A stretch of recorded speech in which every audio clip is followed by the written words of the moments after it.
And I'll tell you what, hungry, angry, lonely, tired, HALT. It's a great acronym to remember. Those are all about looking. When I'm hungry, I'm looking for something to nourish my soul. When I'm angry, I'm looking for somebody to get back at. When I'm lonely, I'm looking for someone to complete me. And when I'm tired, I'm looking for something to rejuvenate, refresh, rest my body. And there's nothing wrong with that. But what I got to sometimes do is just stop looking. And when I stop looking, I can start being. When I stop looking, I can start receiving. When I stop looking, I can start becoming. And that, my friends, is the source of your power.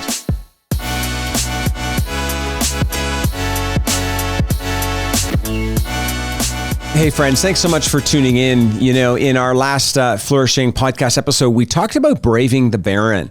And it was really specific to braving a barren self-concept. And I hope that that was helpful to you.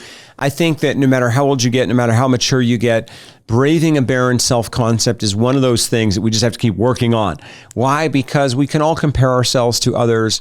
Sometimes we can all feel inadequate. We can all feel unworthy. But I want to follow up on that episode here today with another concept around braving the barren. And I want to talk about braving barren mental health. And when it comes to mental health, this is a tricky conversation because, you know, mental health is kind of out there in the public consciousness today. A lot of people are talking about it. I think it's great that they are. But I think that sometimes there's a lot of misconceptions about mental health. I think that part of the misconception around mental health is the idea that my diagnosis actually defines me. And so what happens is maybe I have a depression diagnosis or an anxiety diagnosis or a PTSD diagnosis or what have you. And though those diagnoses are meant to describe you, they're not meant to define you. In other words, they're meant to give you a way of better understanding what is happening in your life, but they're not meant to label you nor to limit you. And yet in popular culture, it becomes very easy to allow those diagnoses to label us and to limit us. So now I used to be a person who wrestled with depression, but now that I have a diagnosis of post-traumatic stress disorder and, you know, clinical depression or episodes of manic depressive state, what ends up happening is I can begin to believe, I think, the lie that says that now I must be defined by this, that this is actually who I am. And I look at it a little bit differently. I think it's really important that we understand that your mental health operates on a continuum. So over here, there's like crazy, you know, and I don't mean that in a disrespectful way, but listen, I mean, I'm like 3-4 days away from being crazy oftentimes. And I say that to people, not really tongue in cheek. It's actually true. Like because of the number of diagnoses I've received and because of the trauma of my past, I recognize that my mental health is a very fluid thing. I have to pay a lot of attention to make sure that I keep my eye on the ball, because if I don't, I can lose my mental health very quickly. Now, when I do, I could say, well, that's because of my diagnosis. And sure, that is a part of it, but really it's about a set of practices and rituals and routines that I would apply that help me not so much to fight the diagnosis, but to make sure that the diagnosis doesn't unleash the worst parts of me.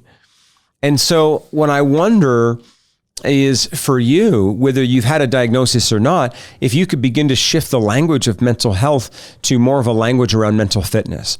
And the reason I think this is important is because in a mental health kind of world, it's like, well, it is what it is. I was diagnosed this way. I'm kind of stuck here. But in a mental fitness way, I start to look at, okay, here's a controllable, because I can't control the diagnoses. But just like my physical health, I can impact my physical health on a daily basis. And I would say that this is very aligned to a lot of physical diagnoses. You can have a physical diagnosis. I mean, you could have a pretty difficult diagnosis, let's say cancer or diabetes, post-stroke recovery, that kind of a thing. But kind of what you do to impact your physical health on the daily has a big impact on your actual physical health. So if you were, I don't know, let's say diabetic, and you didn't do anything for your fitness, you didn't do anything for your nutrition, well, your existing condition would only get worse.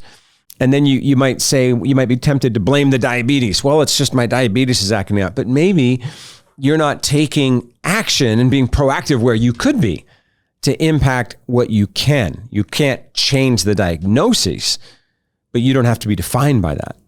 And I think that mental fitness is so important. And so I want to share with you a couple of things about when you have like barren mental health, how can you impact that? I want to give you just like sort of 7 simple things about kind of impacting that in a positive way. The first thing that you got to do is look inside. Do you know that inside every one of us is an unbelievable amount of resources and strength?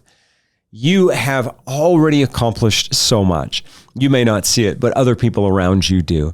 You have already crossed so many mountains. You have already accomplished so many things. You know, it's unbelievable to think of all the miles that you've already traveled, all the things that you've already done. And when I'm in a place where I have barren mental health, I have to remind myself of that. I've got to look inside. The second thing that I've got to do is I've got to look outside. Now, when I say look outside, what do I mean? I have to take a look at all of the resources that are outside of me. And in this case, I'm not so much talking about people, but I'm talking about other supports that may be there. You know, it can be discouraging, I will admit, sometimes to look inside because you can think, well, I don't have enough. I don't have enough in the tank. I don't know if I can do this. But when you start looking outside, what you begin to realize is that there are podcasts, there are audiobooks, there are books, there are websites, there are apps, there are an unbelievable number of resources that are out there that can instantly begin to work in a positive way for your mental fitness. I mean, man, there are YouTube channels where you can just listen to positive affirmations all day long. There are YouTube pages where you can listen to calming music. There are podcasts where all it is positive affirmations and positive mantras. And so, you know, yes, start by looking inside, but then secondly, look outside. Like we live in 2024 right now is when we're filming this. This is a rich age to be alive.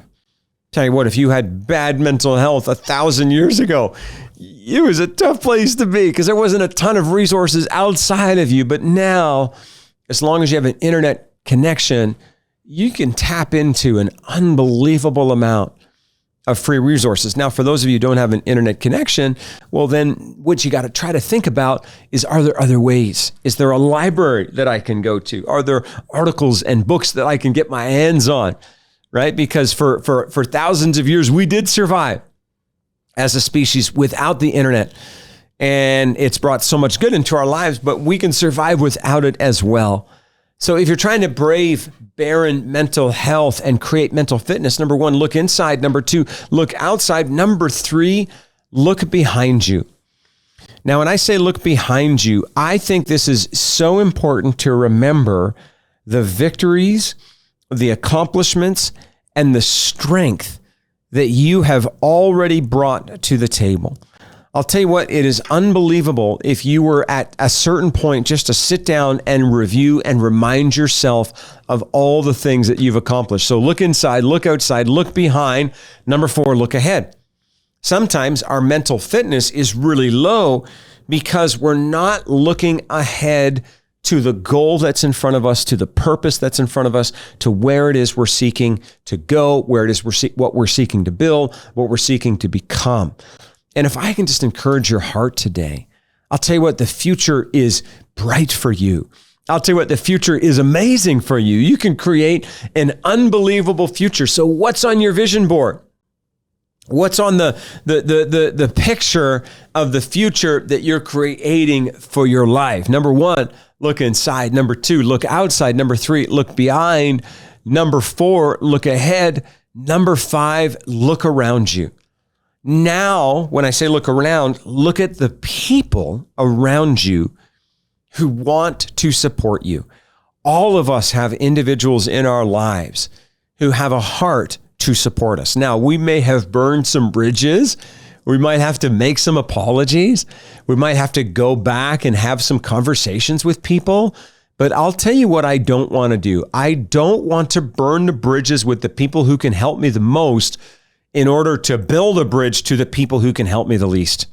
And that's what I see a lot of the time people do.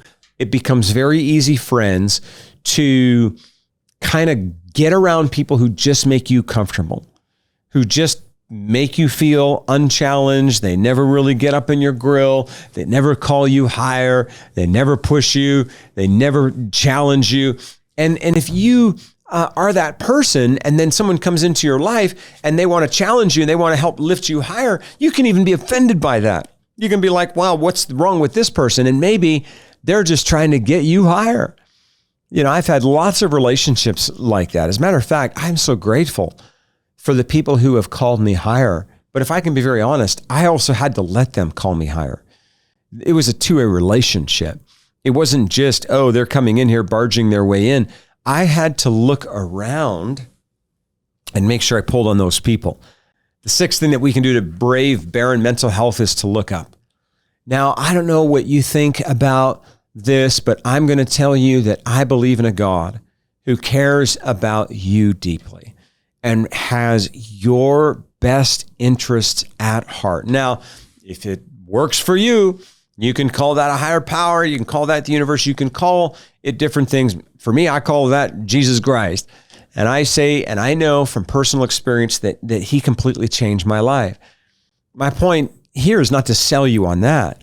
My point here is to say that even in Alcoholics Anonymous, they have recognized that sobriety, dealing with your addiction, dealing with your mental health, is about tapping into a higher power. I wonder who's the higher power in your life. I hope you're not your own higher power, because if you are, I'm just going to be blunt, that really sucks. If I was my own higher power, that would be like horrible. Like, I'm telling you, that would be the worst thing. That's not a higher power. That's a lower power.